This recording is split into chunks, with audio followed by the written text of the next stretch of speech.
तो आज हम क्लास 11th फिज़िक्स में फ़र्स्ट यूनिट डिस्कस करेंगे।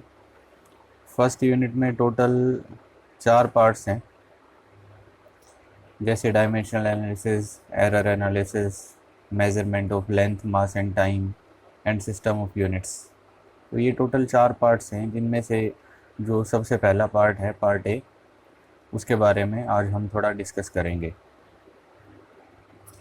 डायमेंशनल एनालिसिस क्या होता है, इसका यूज़ कहाँ पे होता है, ये सब चीज़ें हमें पढ़नी है। इसके एप्लीकेशंस क्या क्या हैं। तो ये सब कुछ पढ़ने से पहले हमें कुछ फंडामेंटल क्वांटिटीज़ के बारे में पता होना चाहिए, जो हम फिज़िक्स में यूज़ करते हैं। तो हम कुछ फंडामेंटल क्वांटिटीज़ स्टडी करेंगे। फंडामेंटल क्वांटिटीज़,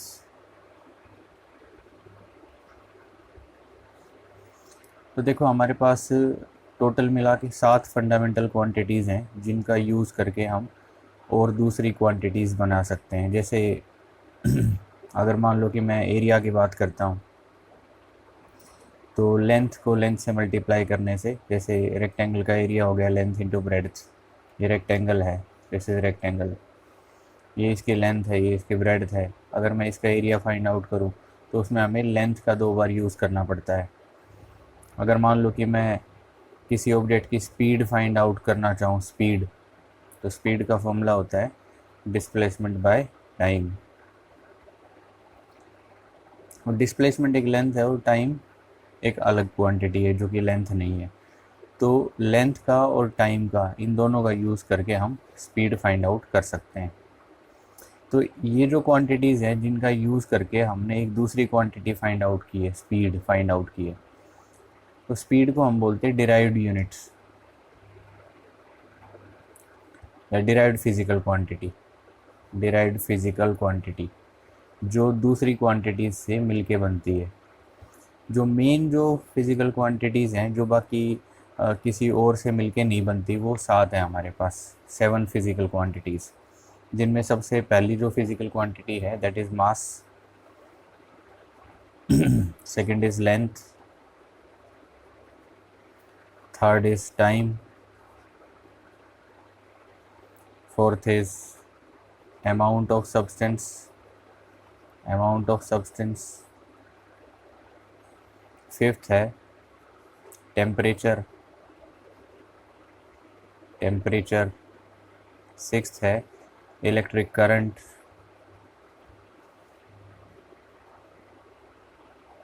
और सेवन्थ है ल्यूमिनस इंटेंसिटी।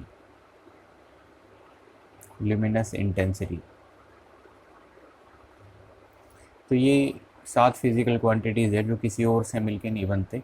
इनका यूज़ करके हम कोई दूसरी फिज़िकल क्वांटिटी बना सकते हैं। सो दीज आर फंडामेंटल, और इनका यूज़ करके जो हम बनाएंगे वो डिराइव्ड फिज़िकल क्वांटिटीज़ हैं। जैसे फोर्स हो गया, स्पीड बताया मैंने, एक्सेलरेशन बताया, और टॉर्क।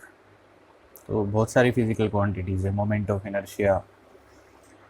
तो ये जो मास जो है, इसको वैसे तो नॉर्मली हम किलोग्राम में मेज़र करते हैं, बट अगर किसी फिजिकल क्वांटिटी में मास का यूज़ हो रहा है तो उसको हम कैपिटल एम से डिनोट करते हैं, कैपिटल एम। लेंथ को हम नॉर्मली मीटर में मेज़र करते हैं, लेकिन इसको कैपिटल एल से डिनोट करते हैं। टाइम को सेकेंड्स में मेज़र करते हैं, कैपिटल टी से डिनोट करते हैं। अमाउंट ऑफ सब्सटेंस को मोल से रिप्रेजेंट करते हैं, एम ओ एल, मोल से डिनोट करते हैं। टेम्परेचर की यूनिट केल्विन होती है नॉर्मली, तो इसको हम कैपिटल के से डिनोट करते हैं। अमाउंट ऑफ ये इलेक्ट्रिक करंट जो है, इसकी यूनिट एम्पियर होती है, और इसको हम कैपिटल ए से डिनोट करते हैं। ल्यूमिनस इंटेंसिटी की यूनिट कैंडेला होती है, और इसको हम सी डी से डिनोट करते हैं, सी डी, कैंडेला। तो these are the 7 physical quantities, fundamental quantities. अब इनका यूज़ कैसे करते हैं हम, कहाँ कहाँ इनका यूज़ होता है, उसके बारे में हम थोड़ा आगे पढ़ेंगे। तो सबसे पहले मैं बात कर रहा हूँ स्पीड की। स्पीड का फॉर्मूला डिस्टेंस बाय टाइम। अगर कोई बॉडी कुछ डिस्टेंस कवर कर रही है किसी गिवन टाइम में, तो उसने जो भी डिस्टेंस कवर किया है, ठीक है, उसको हम टाइम से डिवाइड कर देंगे, we shall get the speed. Distance को जनरली हम एल से डिनोट करते हैं। डिस्टेंस कुछ भी हो सकता है, 10 metre, 12 metre, 30 metre, 100 metre, 1 kilometre, कुछ भी हो सकता है, लेकिन कोई भी क्वांटिटी हो डिस्टेंस की, उसको एल से ही डिनोट करना है। टाइम को कैपिटल टी से डिनोट करते हैं, जो भी ऑब्जेक्ट ने लिया है डिस्टेंस कवर करने में। तो यहाँ स्पीड को कैलकुलेट करने में डिस्टेंस का यूज़ हो रहा है, टाइम का यूज़ हो रहा है, मास का कोई यूज़ नहीं हो रहा, ठीक है। तो इसलिए हम यहाँ पर लिख सकते हैं L T minus one, upon में है ना टी, इसलिए टी माइनस वन आ जाएगा। मास का यहाँ कोई यूज़ नहीं हो रहा, इसलिए यहाँ एम ज़ीरो लिख देंगे। नॉर्मली हम किसी फिज़िकल क्वांटिटी में मास, लेंथ और टाइम का जो भी यूज़ होता है उसको पावर की फॉर्म में लिखते हैं। अगर टेम्परेचर यूज़ हो रहा है तो साथ में केल्विन भी आ जाएगा, और अगर मान लो इलेक्ट्रिक करंट यूज़ हो रहा है तो साथ में एम्पियर भी आ जाएगा। बट नॉर्मली ये तीन क्वांटिटीज़ हमें ज़रूर रिप्रेजेंट करनी होती है किसी भी फिज़िकल क्वांटिटी में, मास, लेंथ और टाइम की टर्म्स में। इसमें मैं आपको एक चीज़ बता देता हूँ कि ये जो मैंने बताया है आपको M0 L T minus one, इसमें एल की पावर मैं यहाँ 1 रखता हूँ। यहाँ पर जो मैंने ये पावर्स लिखी है 0, 1 and -1, this 0, 1 and -1, these are the exponents to which the fundamental quantities of mass, length and time are raised to represent the physical quantity speed। मतलब ये जो एक्सपोनेंट्स है, जो पावर्स हैं, ये पावर्स हमें बताती है कि ये m की पावर है, ये l की, और ये t की है। इसका मतलब ये स्पीड है जिस फिजिकल क्वांटिटी की हम बात कर रहे हैं। तो इन पावर्स को हम बोलते हैं dimensions. These powers are known as dimensions. अब ये पावर्स किस किस की है? m, l और t की है। तो इन तीनों को अगर मैं m, l और t को भी साथ में लिखता हूँ पावर्स के, तो जो फॉर्मूला बनता है उसको हम बोलते हैं dimensional formula. This is called dimensional formula. और ये डायमेंशनल फॉर्मूला किसका है? स्पीड का। तो अगर मैं इसके साथ में स्पीड भी लिख देता हूँ, equal to M0 L T minus one, this is equal to speed. तो जो इक्वेशन बनी हमने जो इक्वेशन बनाई, इक्वल टू का साइन आ गया ना यहाँ, इसलिए इक्वेशन बन गई। तो ये जो इक्वेशन बनी है, इस इक्वेशन को हम बोलते हैं dimensional equation. This equation is called dimensional equation. तो जितनी भी फिज़िकल क्वांटिटीज़ है हमारे पास, हर एक फिज़िकल क्वांटिटी का कोई ना कोई डायमेंशनल फॉर्मूला होता है, चाहे कोई भी फिज़िकल क्वांटिटी हो। जैसे एग्जांपल के लिए मैं एरिया की बात करता हूँ। एरिया रेक्टेंगल का हो, चाहे सर्कल का हो, चाहे कोन का सरफेस एरिया हो, कोई भी सरफेस एरिया की अगर हम बात करते हैं, तो मैं रेक्टेंगल की ही बात कर रहा हूँ अभी फ़िलहाल, कंसिडर करता हूँ रेक्टेंगल को। तो ये रेक्टेंगल का जो एरिया होगा, area that is equal to length into breadth. ये लेंथ है और ये ब्रेड्थ है। तो लेंथ जो है, length that is a length, ये हमें पता है। और ब्रेड्थ जो होती है वो भी एक लेंथ ही होती है, breadth is also a length. तो एरिया को कैलकुलेट करने में लेंथ इंटू लेंथ, दो बार लेंथ का यूज़ हो रहा है, लेंथ का स्क्वायर यूज़ हो रहा है। मास का कोई यूज़ नहीं हो रहा है यहाँ पर, और टाइम का कोई यूज़ नहीं हो रहा। तो ये जो पूरा डायमेंशनल फॉर्मूला बना है, this is the dimensional formula for area. And ये चीज़ याद रखनी है हमको कि ये जो डायमेंशनल फॉर्मूला है, ये हर टाइप के एरिया का है, हर टाइप के एरिया का डायमेंशनल फॉर्मूला, ठीक है। अब मैं आपको कुछ और चीज़ों के बारे में बताता हूँ। जैसे सपोज़ कर लो कि मैं आपको पाई के बारे में बता रहा हूँ। पाई क्या होता है? पाई की वैल्यू होती है ना 22/7। तो उस पाई की बात कर रहा हूँ मैं। तो देखो, कोई भी सर्कल हो, कोई भी, चाहे कोई छोटा सर्कल हो जिसकी रेडियस स्मॉल हो, चाहे कोई बहुत बड़ा सर्कल हो, कोई भी सर्कल हो, उस सर्कल की कोई ना कोई रेडियस होती है, ठीक है। और कुछ ना कुछ सरकमफ्रेंस भी होती है, और कुछ ना कुछ डायमीटर भी होता है। तो अगर कभी भी हम दुनिया में जितने भी सर्कल्स हैं, कभी भी जितने भी सर्कल्स हैं, उन सर्कल्स में से कोई भी सर्कल कंसिडर करें और उसकी सरकमफ्रेंस को डायमीटर से डिवाइड कर दें, तो ये जो रेशियो आता है, this is constant for all the circles in the universe. और ये रेशियो हमेशा 22/7 होता है। इसको हम पाई बोलते हैं। तो पाई क्या होता है, पाई किस किस का रेशियो होता है, पाई होता है सरकमफरेंस और डायमीटर का रेशियो, सरकमफरेंस और डायमीटर का रेशियो। तो सरकमफरेंस क्या है, सरकमफरेंस इज अ लेंथ, ये एक लेंथ होती है, लेंथ को बोलते हैं हम सरकमफरेंस। 10 मीटर या 20 मीटर या 50 मीटर कुछ भी हो सकती है लेंथ। और डायमीटर भी लेंथ ही होती है, डायमीटर यहाँ से यहाँ तक की लेंथ है ना इन दोनों पॉइंट्स के बीच में, तो डायमीटर भी लेंथ ही होती है। तो ओवरऑल अगर देखा जाए तो लेंथ से लेंथ कैंसिल हो जाएगा, और यहाँ पर मास तो है ही नहीं, यूज़ नहीं हो रहा, लेंथ भी यूज़ नहीं हो रहा क्योंकि कैंसिल हो गया, और टाइम भी यूज़ नहीं हो रहा।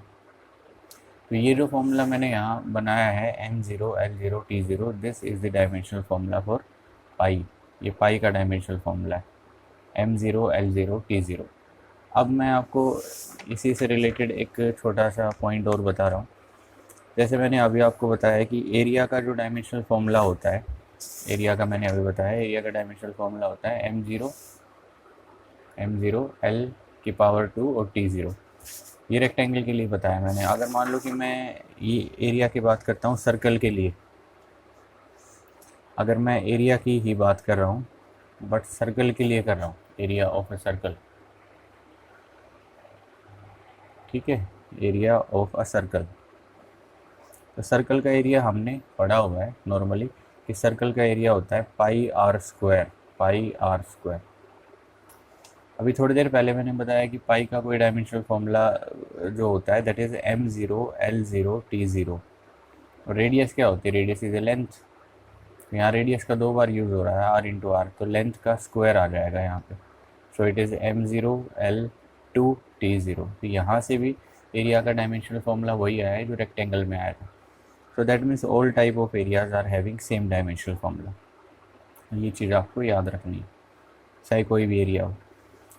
इसके बाद हम कुछ फिजिकल क्वांटिटीज़ हैं जिनका डायमेंशनल फॉर्मूला और डिस्कस करेंगे। जैसे मैंने स्पीड के बारे में बताया, स्पीड, ऐसे ही वेलोसिटी का भी सेम ही है, बट वेलोसिटी के केस में बॉडी स्ट्रेट लाइन में चलती है, बिल्कुल स्ट्रेट लाइन में। स्पीड के केस में इधर उधर भी जा सकती है, लेकिन दोनों केसेस में लेंथ को ही हमें टाइम से डिवाइड करना है। तो इसलिए वेलोसिटी का भी डायमेंशनल फॉर्मूला स्पीड वाला ही होता है। Velocity is displacement by time. Speed distance by time होता है, वेलोसिटी डिस्प्लेसमेंट बाय टाइम, लेकिन डिस्टेंस और डिस्प्लेसमेंट दोनों ही लेंथ होते हैं। तो वेलोसिटी का भी यही डायमेंशनल फॉर्मूला आ जाएगा, जिसमें m नहीं है तो M0 आ जाएगा, L⁻⁻1 आ जाएगा।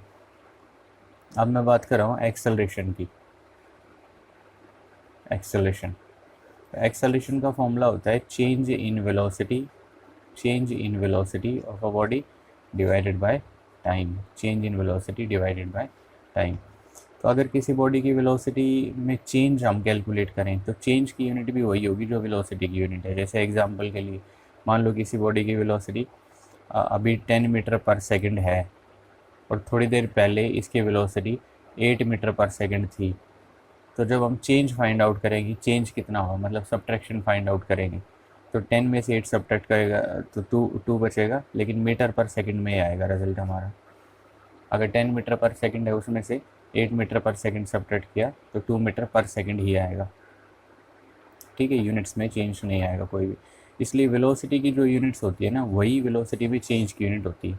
इसलिए चेंज इन वेलोसिटी की यूनिट्स में वेलोसिटी वाली यूनिट्स ही लिख रहा हूँ। So it is M0 L⁻⁻1 divided by T upon में आ जाएगा, and this will become M0 L⁻⁻2। So this quantity is the dimensional formula for acceleration. तो ये एक्सेलेरेशन का डायमेंशनल फार्मूला है। तो अभी आपने 9th या 10th क्लास में पढ़ा होगा कि किसी भी बॉडी पे जब हम फोर्स लगाएंगे तभी एक्सेलेरेशन होगा, और फोर्स को फाइंड आउट करने के लिए हमें क्या करना चाहिए, उस बॉडी के मास को उस बॉडी के एक्सेलेरेशन से मल्टीप्लाई करना चाहिए। तो मास का जो डायमेंशनल फॉर्मूला हो कैपिटल M से डिनोट कर रहा हूँ मैं, और एक्सेलेरेशन का अभी हमने पढ़ा है, दिस इज L⁻², क्योंकि m के पावर तो 0 है ना, तो एक्सेलेरेशन का L⁻² आ गया। सो ओवरऑल मिला के अगर हम देखते हैं तो ये आएगा ML⁻², m और l दोनों के पावर 1 है। So this is the dimensional formula for force. और हमने ये भी पढ़ा है कि अगर हम किसी बॉडी पे फोर्स अप्लाई करेंगे तो बॉडी डिस्प्लेस भी हो सकती है, तो हम बॉडी पे कुछ ना कुछ वर्क करेंगे उस टाइम उसको डिस्प्लेस करने के लिए। और वर्क को कैलकुलेट करने के लिए हमें क्या करना चाहिए, हमें फोर्स को जो भी हमने अप्लाई किया है उसको डिस्प्लेसमेंट से मल्टीप्लाई कर देना चाहिए। तो फोर्स का डायमेंशनल फॉर्मूला हम पहले ही पढ़ चुके हैं, इट इज़ mL_t-2, ये लिखा हुआ है यहाँ पे। और डिस्प्लेसमेंट लेंथ होती है तो साथ में एल भी आ जाएगा। सो ओवरऑल मिला के अगर मैं दोनों को देखता हूँ तो ये आ जाएगा mL²t-2। So this is the dimensional formula for work. आपको एक चीज़ याद रखनी है कि वर्क हो गया, वर्क, या फिर कोई भी एनर्जी होगी, energy, because is energy is the ability to do work, या हीट एनर्जी होगी, हीट एनर्जी सन से जो एनर्जी हमें मिल रही है, या न्यूक्लियर एनर्जी होगी, nuclear energy, chemical energy, kinetic energy, potential energy, सब, एनी टाइप ऑफ एनर्जी, कोई भी टाइप की एनर्जी है, उस एनर्जी का सबका डायमेंशनल फॉर्मूला यही होता है जो वर्क का होता है। So that is always equal to mL²t-2। This is the dimensional formula for energy. इसके बाद हम पावर को डिस्कस करेंगे। पावर, पहले प्रेशर को डिस्कस कर लेते हैं। प्रेशर क्या होता है? अगर मान लो ये कोई सरफेस एरिया है, एरिया जो भी है ये, उसको मैंने ए सपोज कर लिया, और इस सरफेस एरिया पे मैंने यहाँ से फोर्स अप्लाई किया है। तो कभी भी अगर मैं फोर्स को एरिया से डिवाइड कर देता हूँ, तो फोर्स को एरिया से डिवाइड करने से जो टर्म मिलती है हमें, उसे हम प्रेशर बोलते हैं। और प्रेशर का डायमेंशनल फॉर्मूला क्या होना चाहिए? फोर्स का हमने अभी थोड़ी देर पहले पढ़ा है, mL_t-2, और एरिया का अभी पढ़ा है, लेंथ के पावर 2 होता है एरिया में सिर्फ। सो ओवरऑल मिला के ये आ जाएगा mL-1t-2। So this is the dimensional formula for pressure. ऐसे ही एक फिजिकल क्वांटिटी है हमारे पास जिसको हम बोलते हैं पावर। पावर क्या होता है? जब भी हम किसी बॉडी पे वर्क करेंगे तो उस वर्क को करने में कुछ ना कुछ टाइम लगेगा हमें। अगर वर्क को टाइम से डिवाइड कर देते हैं तो ये जो क्वांटिटी, इसको हम बोलते हैं पावर, वर्क डन पर यूनिट टाइम। पावर का डायमेंशनल फॉर्मूला mL²t-2 होता है, ये हमने पढ़ा, और टाइम कैपिटल टी से डिनोट करते हैं। सो इन सब को मिला के जो ओवरऑल बन जाएगा, ये आएगा हमारे पास mL²t-3। तो this is the dimensional formula for power. ये पावर का डायमेंशनल फॉर्मूला हो गया। तो ऐसे जितने भी फिजिकल क्वांटिटीज़ हैं, हर एक फिजिकल क्वांटिटी का कोई ना कोई डायमेंशनल फॉर्मूला होता है। जैसे मैं एंगल की बात करता हूँ, सपोज़ कर लो कि कोई सर्कल है और उस सर्कल में मैं किसी एंगल की बात करता हूँ। ये है सर्कल, इस सर्कल का है ये सेंटर, सेंटर को मैं ओ से डिनोट करता हूँ। सर्कल की सर्कमफरेंस पे मैंने कोई दो पॉइंट कंसिडर किए, ये पॉइंट ए और ये पॉइंट बी। ए और बी पॉइंट के बीच में जो टोटल लेंथ होती है, that is the arc length, इसको आर्क लेंथ बोलते हैं। और अगर मैं आर्क लेंथ के दोनों एंड्स को सेंटर से ज्वाइन कर दूं तो कुछ एंगल बनेगा। ये एंगल कैलकुलेट करने के लिए हमारे पास एक फॉर्मूला होता है, this angle is always equal to arc length divided by radius. Arc length को जब भी रेडियस से डिवाइड कर देते हैं तो ये एंगल हमें पता चल जाता है। तो आर्क की जो लेंथ है यहाँ पे वो है एल, और रेडियस जो है सर्कल, कोई भी रेडियस यहाँ पुट कर दो, सेम ही होती है सारी रेडियस, आर से डिवाइड कर देंगे हम। तो आर्क की जो लेंथ है दैट इज़ अ लेंथ, और रेडियस भी हमने पढ़ा, और रेडियस भी एक लेंथ ही होती है, यहाँ से यहाँ तक का distance, this is also a length. तो ओवरऑल लेंथ से लेंथ कैंसिल हो जाएगा, it is m0 l0 and t0। तो this will be the dimensional formula for the angle. किसी भी एंगल का ये डायमेंशनल फॉर्मूला है, चाहे वो 30 डिग्री का एंगल हो, चाहे 60 डिग्री का एंगल हो, चाहे कोई भी एंगल हो, this is the dimensional formula for angle. ये चीज़ हमको याद रखनी है। इसके बाद और भी बहुत सारी फिजिकल क्वांटिटीज़ हैं, जैसे डेंसिटी हो गया। मैं डेंसिटी के बारे में अगर बात करूं, किसी भी मटेरियल की डेंसिटी, चाहे वो वाटर है या आयरन है या गोल्ड है, डेंसिटी की अगर हम बात करते हैं, डेंसिटी, तो डेंसिटी को रो से डिनोट करते हैं नॉर्मली, ठीक है। डेंसिटी का फॉर्मूला होता है मास अपॉन वॉल्यूम। जैसे मान लो ये कोई इतनी बड़ी बॉडी है, ये मैंने यहाँ शो की है, इस बॉडी का कुछ ना कुछ वॉल्यूम ज़रूर होगा, मीटर क्यूब में या सेंटीमीटर क्यूब में या लीटर्स में, कुछ ना कुछ वॉल्यूम इसका ज़रूर होगा।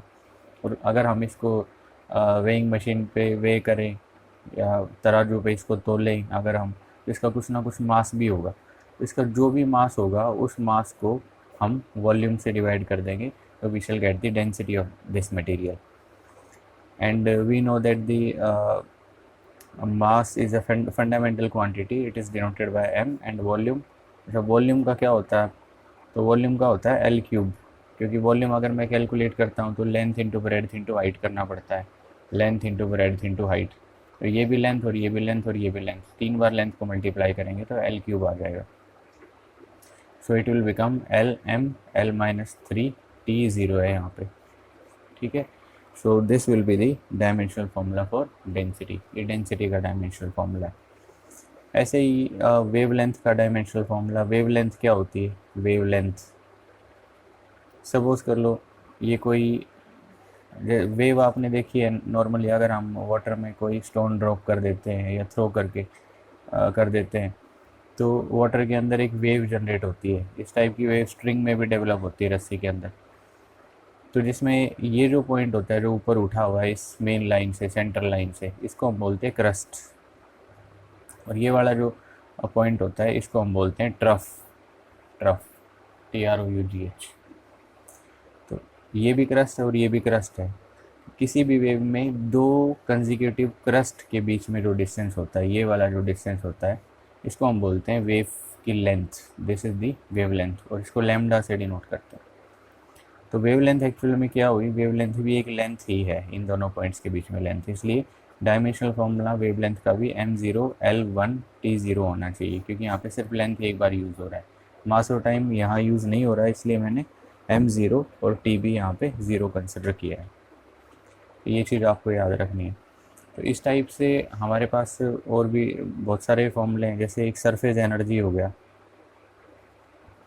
सरफेस एनर्जी, ये बहुत सारी टर्म्स हैं जो हमें जैसे जैसे 11th क्लास में हम आगे चैप्टर्स पढ़ेंगे तो उन चैप्टर्स के बेस में हमें नई नई फिजिकल क्वांटिटी पता चलेंगी और उनके फॉर्मूले पता चलेंगे। तो स्टार्टिंग में जब हम ये चैप्टर पढ़ते हैं तो हमें ये सारे फॉर्मूले याद रखने की ज़रूरत नहीं है। कुछ जो सिलेक्टेड इंपॉर्टेंट जो आपने फॉर्मूले पढ़े हुए हैं पहले 11th क्लास से पहले, वो अभी हमें याद रखने की ज़रूरत है, जैसे फोर्स हो गया, एक्सेलेरेशन, वेलोसिटी, डेंसिटी, ये सब चीज़ें आपको याद रखनी है, एनर्जी या वर्क। और जो कॉम्प्लिकेटेड फॉर्मूले जो अभी हमने 10th तक नहीं पढ़े हैं, 11th में हम आगे आगे पढ़ेंगे अगले चैप्टर्स में, उनको हम साथ साथ बाद में पढ़ते जाएंगे और उनका डायमेंशनल फॉर्मूला भी साथ साथ पढ़ते जाएंगे। तो ऐसे मैं आपको बता रहा था थोड़ा सरफेस एनर्जी के बारे में। अब ये सरफेस एनर्जी होता क्या है इसको तो हम नेक्स्ट चैप्टर्स में डिस्कस करेंगे, लेकिन फ़िलहाल सरफेस एनर्जी का डायमेंशनल फॉर्मूला होता है surface tension into area of a surface. और इसमें सरफेस टेंशन भी एक नई फिजिकल क्वांटिटी आ गई जो अभी आपने पढ़ी नहीं है। सरफेस टेंशन होता है अगर कभी भी हम फोर्स को लेंथ से डिवाइड कर देते हैं तो जो फिजिकल क्वांटिटी आती है उसको बोलते हैं सरफेस टेंशन। और यहाँ पर ये एरिया भी है साथ में, अगर मैं सरफेस एनर्जी की बात करता हूँ तो ओवरऑल सरफेस एनर्जी का डायमेंशनल फॉर्मूला देखना है तो सरफेस टेंशन के डायमेंशनल फॉर्मूला को एरिया से मल्टीप्लाई करना पड़ेगा। और सरफेस टेंशन का डायमेंशनल फॉर्मूला यहाँ से आ जाएगा, फोर्स का होता है MLT-2, लेंथ का L और एरिया का हो जाएगा L²। सो इन सब को मिला के जब हम इसको सॉल्व करेंगे, L से L कैंसिल हो जाएगा, it will become ML²T-2। So this is the dimensional formula for surface energy, ठीक है। तो ये चीज़ आपको याद रखनी है, ये सरफेस एनर्जी का डायमेंशनल फॉर्मूला है। तो आगे और भी बहुत सारे डायमेंशनल फॉर्मूले आएंगे जो हम पढ़ेंगे, लेकिन फ़िलहाल के लिए इतना ही सफिशिएंट है। और कुछ डायमेंशनल फॉर्मूले हैं जो आपको अभी फ़िलहाल खुद बुक में से पढ़ने हैं, जैसे मैं आपको कुछ बता देता हूँ। जैसे फ्रीक्वेंसी हो गया, फ्रीक्वेंसी मतलब कोई भी ऑब्जेक्ट पर सेकंड कितने रेवोल्यूशन कवर करती है या कितनी बार वाइब्रेट करती है। तो 1 सेकंड में जितनी बार कोई इवेंट होता है उसको बोलते हैं फ्रीक्वेंसी, और इसको न्यू से डिनोट करते हैं। इसका भी डायमेंशनल फॉर्मूला होता है फ्रीक्वेंसी का M0L0T-1 फ्रीक्वेंसी। फिर कुछ टर्म्स आपको खुद भी पढ़नी है जो हम आगे तो पढ़ेंगे, लेकिन फ़िलहाल के लिए आपको बुक में से पढ़नी है। बुक में बहुत सारे डायमेंशन फॉर्मूले गिवन है, ठीक है, 200 और 300 गिवन होंगे, उनमें से सिर्फ ये पढ़ने हैं आपको फ़िलहाल अभी। टॉर्क को टो से डिनोट करते हैं, ठीक है, इसका डायमेंशनल फॉर्मूला पढ़ना आपको क्या होता है, ठीक है। और स्ट्रेस के बारे में पढ़ना है, स्ट्रेस का डायमेंशनल फॉर्मूला क्या होता है, इसका मेनली आपको इसका फॉर्मूला पढ़ना है और उसके बेस पे आप डायमेंशनल बता सकते हैं, ठीक है। और स्ट्रेन के बारे में पढ़ना है, स्ट्रेन का डायमेंशनल फॉर्मूला क्या होता है, ठीक है। इसका मेन फॉर्मूला पढ़ना है, डायमेंशनल फॉर्मूला तो अपने आप ही पता चल जाएगा, जैसे हमने यहाँ बाकी फिजिकल क्वांटिटीज़ के डिराइव किए हैं, ठीक है। और मॉडुलस ऑफ इलास्टिसिटी पढ़ना है, मॉडुलस ऑफ इलास्टिसिटी क्या होता है, इलास्टिसिटी, मॉडुलस ऑफ इलास्टिसिटी पढ़ना है हमें, ठीक है। और सरफेस टेंशन और सरफेस एनर्जी मैंने बता ही दिया आपको, और एक्सेलेरेशन भी हो गया है। तो एक और पढ़ोगे आप मोमेंट ऑफ इनर्शिया के बारे में, मोमेंट ऑफ इनर्शिया का डायमेंशनल फॉर्मूला क्या होता है, मोमेंट ऑफ इनर्शिया।